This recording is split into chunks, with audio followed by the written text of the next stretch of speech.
Welcome to reInvent, and welcome to this session speaking about Terex and how they improve quality and optimize manufacturing together with AWS. Before I start, I really want to take a recap of 2020. The world of manufacturing was and has been upended almost. A lot of customers have shut down production early in the year, thinking about reopening towards Q2. Q3 definitely driving manufacturing, reopening factories, but in doing so, having to figure out some practical things, how to distance themselves between workers or work cells, how to deal with congregation of people at shift starts or canteens, and so on and so forth. That's just been one of many practical challenges. At the same time, it's been really hard to predict what customer demand looks like. What are customers willing to buy and when, of which product? Some have resorted to consolidating SKUs, driving down the portfolio of choices that customers can choose from, and that's just been the reality of this year.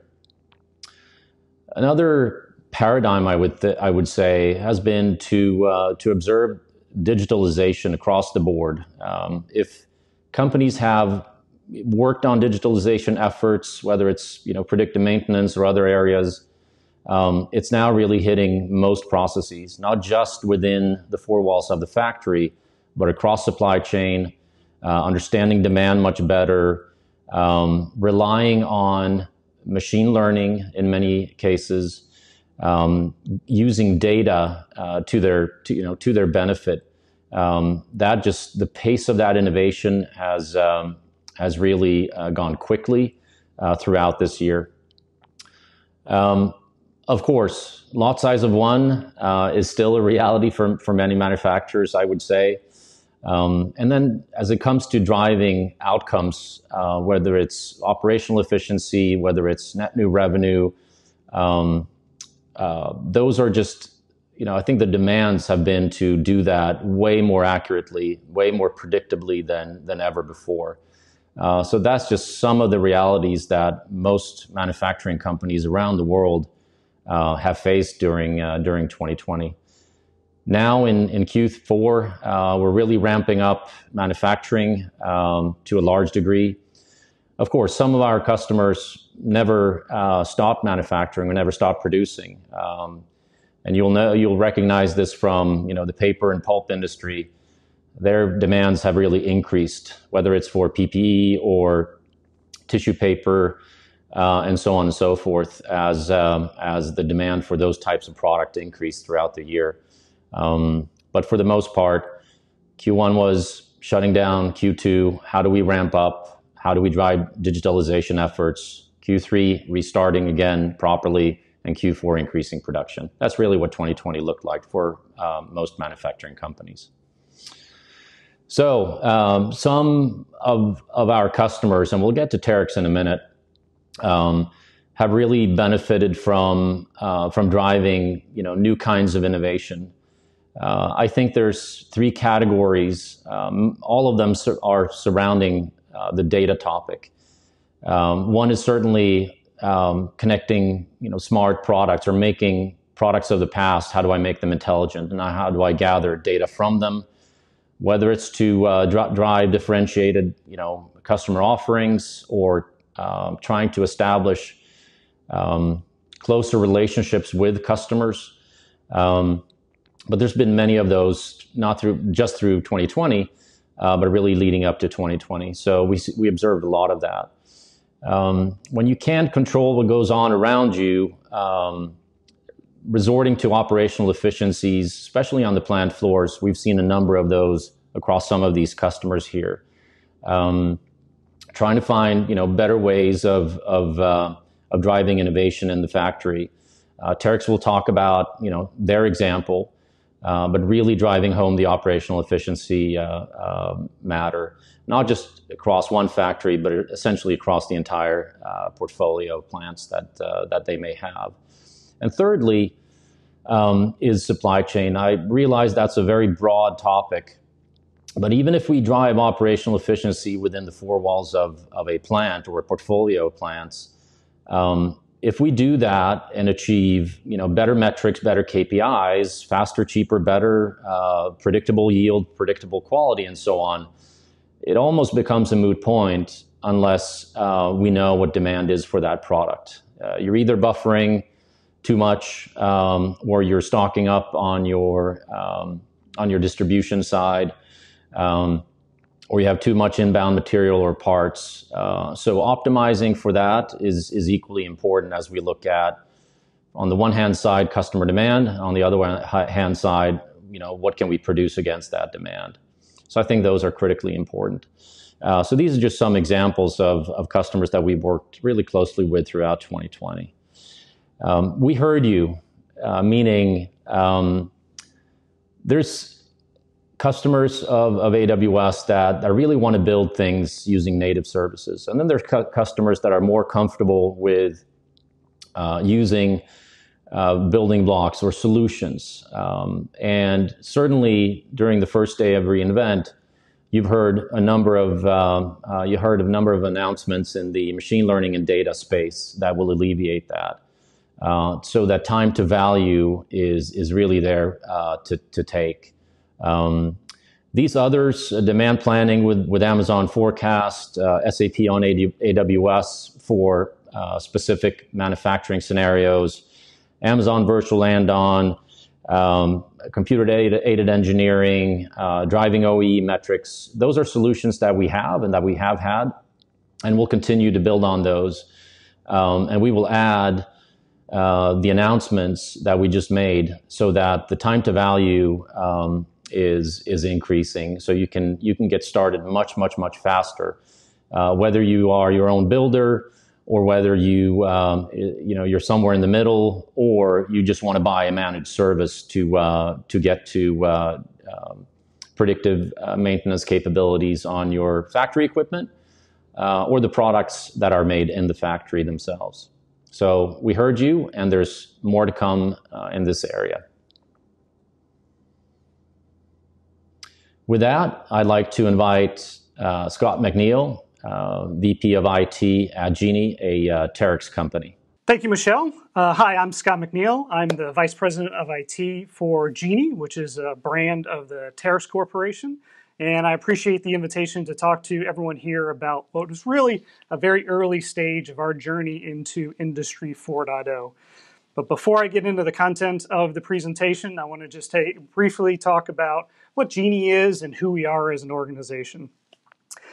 Genie serves the aerial work platforms marketplace, and we have really since the genesis of that market about 53 years. And the blue machines you see over to the right, hopefully the audience, you've seen that in construction sites, data centers, warehouses all over the world. These devices help bring workers safely to heights and to drive productivity better than alternative methods. And you can find these products all over the world. Hopefully you've seen them in your travels and around your neighborhood.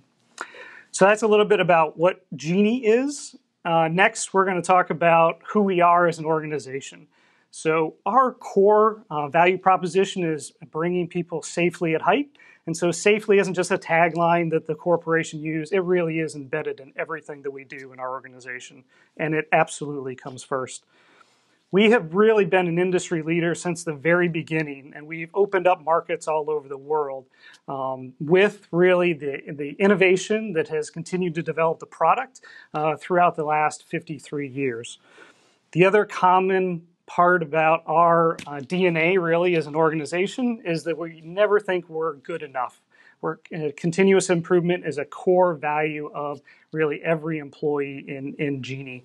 And I'll talk more about that as we get into digital operations and Industry 4.0. So with that covered, really what Genie is and who we are, let's get into the content of today and how we bring quality and manufacturing into the 21st century. Let's start with challenges as far as from a business perspective. The first one is really how fast the organization changes, as well as our marketplace. Not only do we have cyclicality, we also have seasonality. So seasonality, our biggest months can be 50% bigger than our smallest month. And that's fairly predictable within a calendar year. Those tend to track where construction activity is at its peak or just before that peak. What is a little more unique about the aerials market is that from year to year, there's also very quick changes in the market. So from one year to the next, we could have 20% up one year, 25% down the next year, 30% up. And that is typical even when we're not talking about recessions and pandemics and other kind of once every decade kind of events. So that makes, for all of you out there who have to plan over a longer time horizon strategically on big transformations, can appreciate that's pretty hard to figure out how do you do that in an organization that's moving up and down so quickly. Going up from a systemic perspective is easier to plan. Going down predictably is easier, but not knowing what the next couple of quarters are going to look like really make it difficult to have these big transformations on the digital front. The second big business challenge is we tend to see data pretty well when it's within our line of sight. But once we get outside of our value stream, once we get out of the building, once we get out of the region, once we get out of the function, data becomes harder to see across the enterprise. So we are really good at continuously improving within a value stream. But those step changes that tend to come from really seeing your entire enterprise across the globe and across functions are harder to achieve. And the last challenge from an Industry 4.0 is IT has really been relegated to making sure everyone has a laptop that works and has a cell phone and has the monitors that are on the side of the value streams. That's really where IT has played up until now.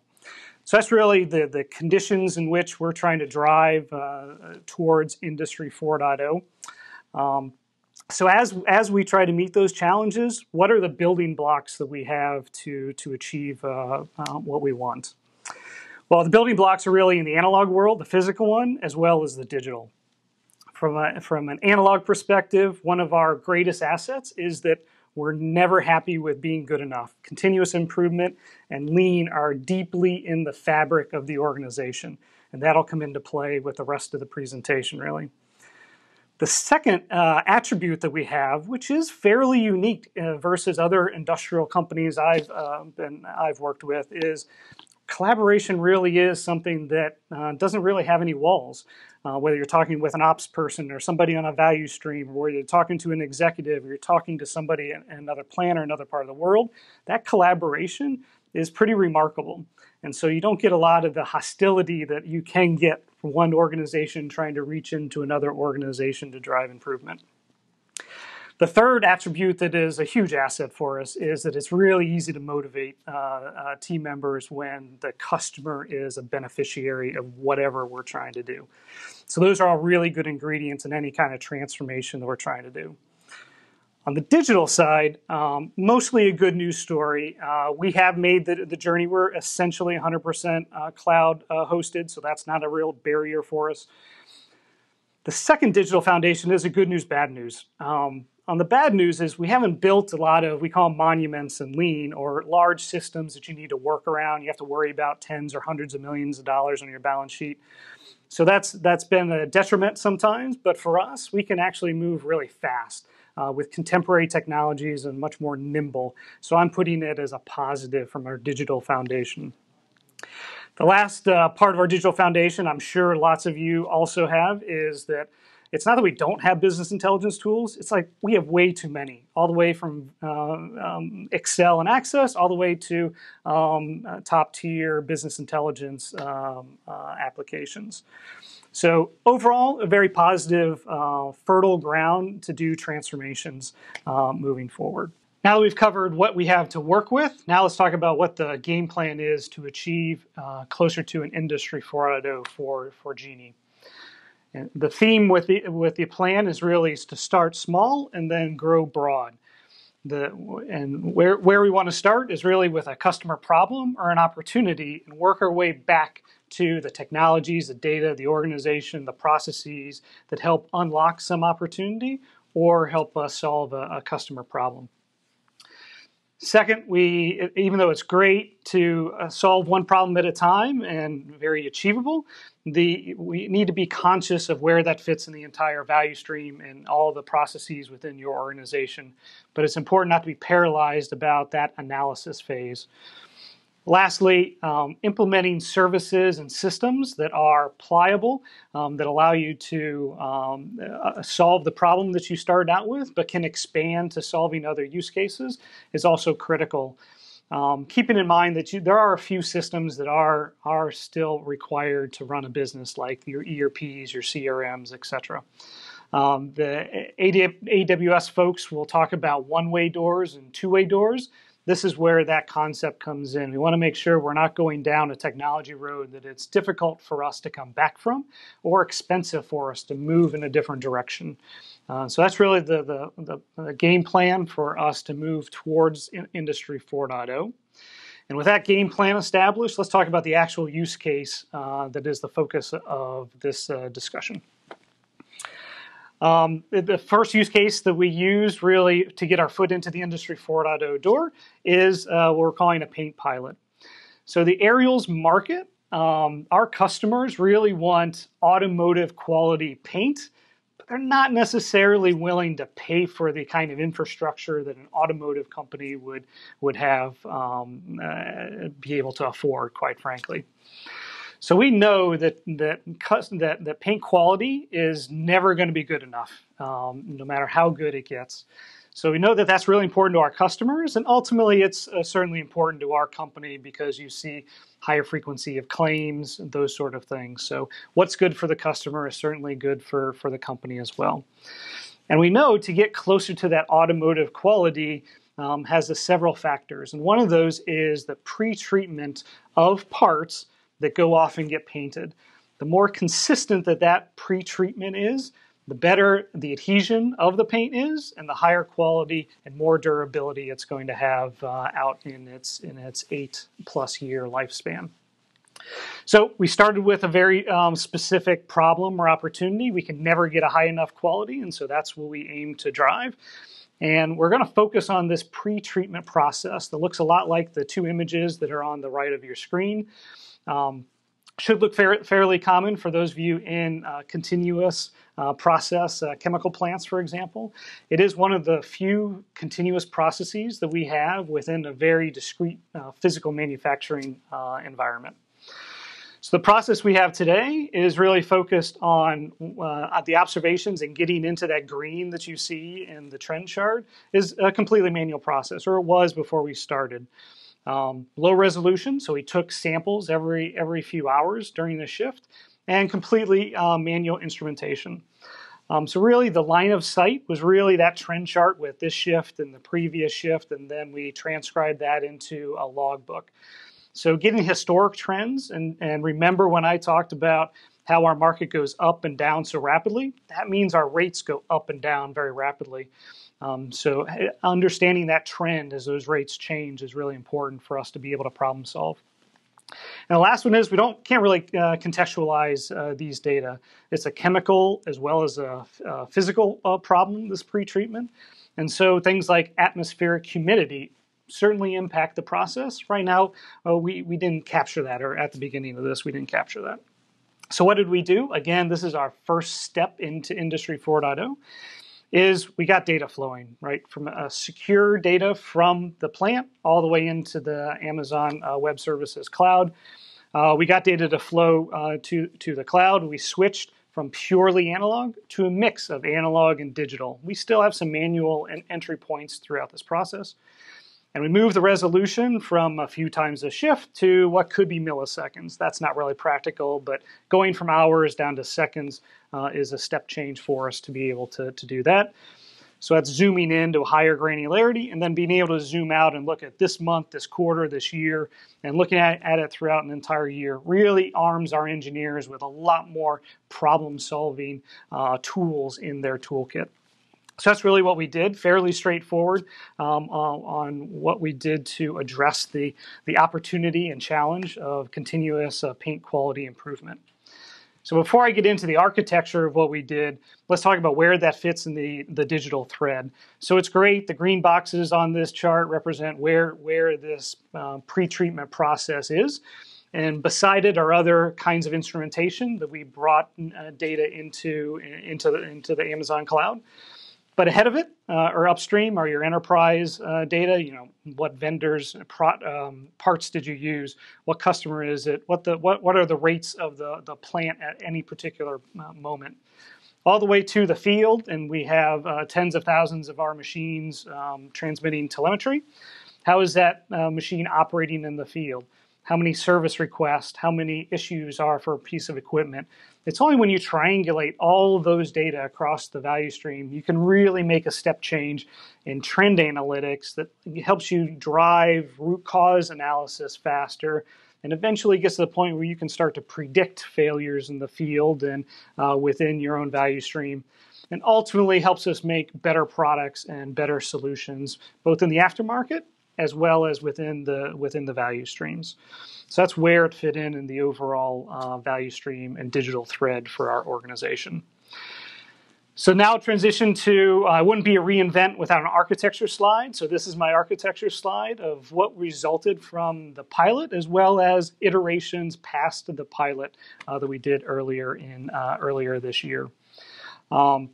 There are really three pieces of data that come in, and I'll work clockwise from the bottom right. The enterprise data that I talked about, CRMs, ERPs, those are actually the last ones that we brought into the cloud. Next up is our product IoT. We have tens of thousands of machines that are transmitting operating information back to us that are moving into the AWS cloud. And lastly, what I just talked about was our manufacturing IoT information. Most of the sensors for the purposes of this are coming through PLCs, and we're using gateways, Greengrass, and the Sitewise connector to bring that into the cloud ecosystem. That's where we get into the IoT set of services, starting with Sitewise. It was released, I think, a week after we started the pilot, which really operates as our data store and what the visuals are that we look at from a minute-to-minute basis on that value stream. We did create a React application. I'll talk about that in a couple of pages to get the manually collected information that we still wanted to make sure that our digital equipment was producing reproducible results. But then it moves into really the rest of the IoT services, and it also allows us to connect with things like alert management. SNS is a very mature service within the AWS portfolio services catalog. But the rest of the data from both the telemetry we have in the field, as well as what happens in the value streams, as well as the enterprise data, all makes it into our data lake, and it starts with S3, moves its way through transformations and cleansing to a gold instance or a gold set of buckets, which then gets transmitted to, available to different kinds of users, all the way from data scientists to engineers to the inside sales team. Lots of different users of this, and really the conduits that they get to the data are Athena and Redshift are really the main places where we get that data out. And we're also starting to use a lot of QuickSight. We certainly still have our traditional business intelligence tools that we do send some of the data there, but that's really the ecosystem that we've developed largely because of the paint pilot, but it also feeds our product IoT use cases, as well as a growing number of enterprise data, combining enterprise data with telemetry data with the manufacturing data. I'm not going to go over the security and workflow modules. Those are pretty standard services for most implementations. The last thing I'll talk about on this slide is it is allowing us to very easily get into machine learning. It's becoming more accessible based on the services that are getting introduced and evolved every quarter and every month. It's becoming much more accessible for non-data scientists to use the power of machine learning for a bunch of different use cases. So that's what we did based on the problem, starting with a customer, and this is really what resulted from a technology perspective. So what did we learn through this process? The 5 things that we had as takeaways or lessons learned. The first one, I've talked about it before, collaboration. We went through this. It took about 8 weeks to get there, to get from start to finish. And we had 2 holidays in the middle of that. So fairly quick to get through the pilot with what you saw on the previous page. And collaboration not only between IT folks and operational technology folks and the Amazon or AWS folks, that team just worked really well. That is part of our DNA. The second one actually surprised me a little bit. It's really easy when you're talking about minimum viable products to say, we'll figure out the security part later. We didn't do that. We are as robust and in production as we were during the pilot, really from day one. We never took any shortcuts, and we didn't really lose any time because of it. The third one is we did pretty decent at, but I would have done even more of submerging not just the technical team members, but also those who understand the domain and the products more. Immerse them in everything, including the technical topics in the immersion days. We would have gotten, I think, farther a little bit faster. It was a consistent feedback that this is accessible technology, this Lego type architecture. We want to know more and more, so we would actually have done even more than we did. The fourth one is really liberating data. I've done IoT since the late 90s, way before it was called IoT. But for this was really the first experience for a lot of the team members to do an IoT project. And just as the data started to stream, the trends started to open up some eyes. And that's just a natural part of any of these IoT implementations. The last one actually probably would have had the biggest impact on our cycle time. So when we started, we didn't have an accessible, easy to ramp up place where we could type in stuff, which you have to do in a lot of manufacturing processes. We didn't have a low or no code UI where we could actually type things in to combine with all the sensor data. Now that's changed today, but I think we could have reduced the total cycle time by about 50%. If we would have had that platform available to us. It didn't require a big IT system implementation. So those are really our 5 takeaways from this implementation, as well as what has happened since. So I'll wrap up with what's next. So we started small, like I said, our plan was to start small and then get wider. So now we are not only focused on one facility within Genie, now we've expanded that to really the 14 brands within Terex and agreed on a handful of KPIs, not hundreds, that we're going to align all future projects that are in the Industry 4.0 area with. So it's always driving business outcomes. It's really easy to get in pilot purgatory with these technologies. They're very easy to spin up and very easy to proliferate. The second thing that we really need to do, and this will take years to develop, is not only upskill the IT team, also upskill the operational technology team, as well as everyone in the ecosystem. Right now, we have about 160 folks in engineering and operations that are getting their chops, developing their digital plus manufacturing skill set that will be really important as we move forward with Industry 4.0.